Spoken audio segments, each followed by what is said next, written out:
Hi there and welcome to my channel. Today's project is for the VICKI BOUTIN design team, and this week we're working with the pre-made mixed media pad. And if you have seen this pad, it's a great starting point if you love mixed media, but if you're afraid of mixed media, then you've got to get one of these pads because it has already all your backgrounds ready to go and they are amazing. So what I'm going to do today is I'm going to document a picture of my 18-year-old son who still loves to go to a small kids playground and climb on the swings and everything else. And I cut this cut file, which sounds really redundant, out of white cardstock using a silhouette cut file. And I'll talk to you a little bit after about what I did. So all I'm doing right now is I'm going to look for a background that is going to help me tell the story. And like I said, my son is climbing those rope contraptions, at the small kids park, which even though he's 18. So I want something that reminds me of the sky. I already transformed the picture to black and white because I know I'm going to add lots of color and I want it to stand out. So the first thing I'm going to do, now that I'm happy with this background, like I said, I wanted something that reminded me of the sky. I'm going to add a little bit more mixed media to it. And what I'm going to do is I'm going to add a stencil look on the background that goes from yellow to teal. So you see how the colors of the watercolor background that Vicky has created that come in the pad go from dark blue to light blue on a vertical line. I'm going to create a gradation of color from yellow to teal on a horizontal line. So all I'm going to use for this is the stencil from the Color Kaleidoscope collection, the one that looks like a lot of circles, like little pie charts all together. And I'm using crayons in yellow, olive, green, the darker green, and teal. And all I'm going to do is scribble the crayon on my little acrylic sheet, pick up the pigment with my stencil brush, and then go on a circular motion on top of the stencil to create the impression. Now, the beauty of this stencil is that the circles repeat, so you can actually mix and match. So you're going to see one of the things is that I moved the stencil because I don't want a horizontal line. I want some movement behind it. Already in my cut file, I kind of warped it a little bit before I cut it, because I knew I wanted a bit of a curvature to go against the straight lines of the picture. So all I'm doing is, like I said, I'm just picking up the pigment and moving it onto my the paper. But you're going to see that along the, I do not clean my brush.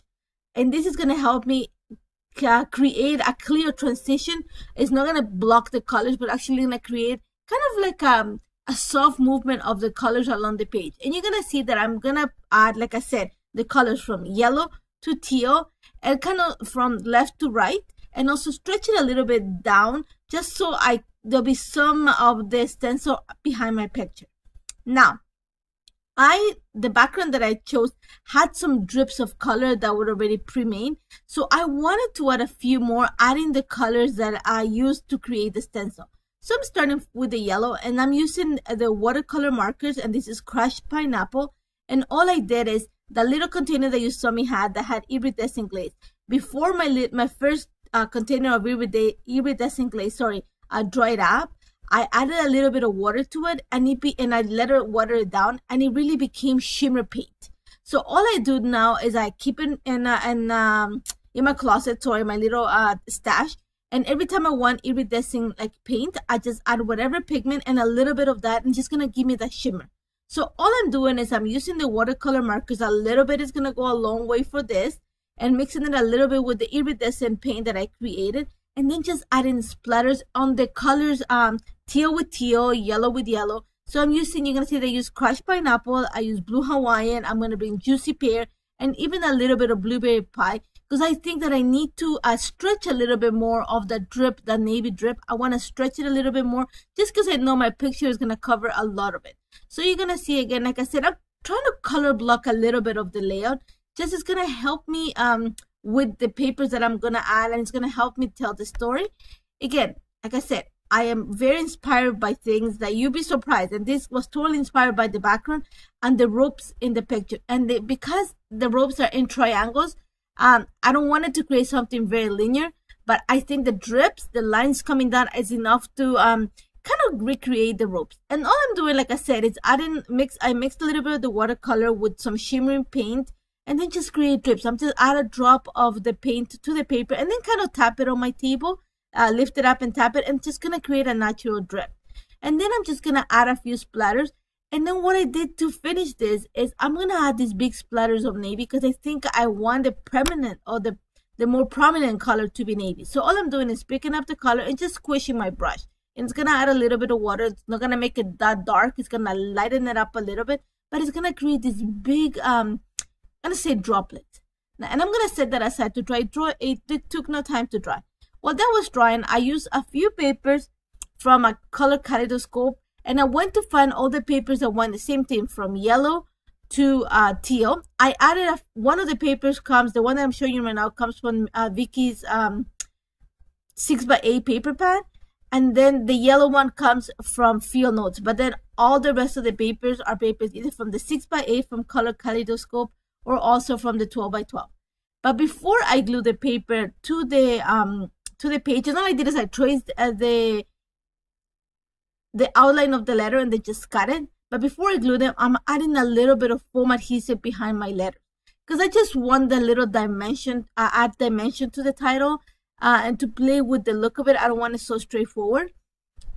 One of the things that you're going to see me do, and that I do a lot, is I am very detailed when it comes to a cut file. I love cut files, but when I do titles, I love large titles, but I like them to be detailed. So what I'm going to do is I'm going to take my time to detail the center of the O's, the R's, and for that, all I did is I traced the center using the negative part of the cutout. I trace the center of the O, and then you use my X-Acto knife and my scissors just to detail it. And then I'm gonna add a little bit of foam adhesive to create the center of the O. Now you're gonna see that my title is not on a straight line. So what I did is in the Silhouette Studio software, there's a part that lets you warp the title. So I just warped it a little bit. So it's gonna give me a little bit of a curvature. Now that I'm happy with what everything looks like, I just added one of the papers that is the light blue, the one that is Things Are Looking Up, I think the name is the one that has the sky. I just added a little piece of paper behind my picture just because I wanted to stand out. And then I'm just going to glue everything onto the layout. And pretty much I am going to kind of stuff my picture or tuck my picture underneath the title. And pretty much I love the way this looks. Very boyish layout. I love the color gradation. I love it all. And pretty much because it is such a bold title and my background is doing a lot of the work, I don't need much. And I wanted something white to finish my title. And I couldn't find anything in Vicky's collections. So I pulled these little alphas from, I think it's from Paige Evans 2 collections ago. And I'm just going to add Forever My Boy. This is my baby. Now you're going to see that I'm going to bring a few stars that I created a few projects back. You can go back.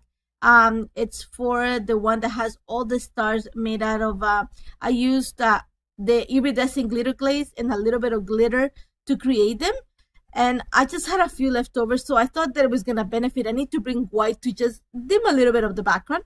So I'm just going to add them to create my triangle on the page. And then I'm going to take advantage again. I'm going to color block a lot of the decoration. So I'm going to, wherever the green letter is, I'm going to add a lot of green accents to it. Wherever the teal letters are, you're going to see that my decorations are going to be with teal. And I'm going to use a lot of the chipboard and the stickers that have black and white, just because I don't want it to stand out. And also the stickers that have the green and the blues. Like I said, I'm trying to color block. So everything blue goes in the blue area. Everything teal goes in the teal area. And I'm taking advantage of all those chipboard stars that have the iridescent glaze look. And I'm taking also advantage of all the puffy stickers that come in the colorful collection, because they're just great. Like, I mean, those puffy stickers are amazing. Now, I wanted like a little pop of blue underneath the picture, but I wanted something that had like a shine. So I went into the washi tape, and this washi tape is the one that has all the light bulbs, and it had some tones of yellow, and it also has a little bit of the holographic look. So I thought a little bit is just gonna make everything ground at the bottom of the picture. And that's pretty much it. I'm going to add a few lines of journal that just talks about how much I love seeing my boy grow up. He's 18 now. He's in university. But if you see him in the summer with his little cousins, he's the first one to jump into swings and stuff like that. So, you know, perfect layout. I love the pre-made background. If you don't have picked up one of the paper pads, you need to find one, because it's going to help you to create your layouts and take them to the next level. Thank you so much for joining me. Don't forget to check out Vicky's collection. It's amazing. And if you have any questions, do not hesitate to contact me. I'm always available. Thank you so much for joining me today, and I hope to see you next week. Take care, guys.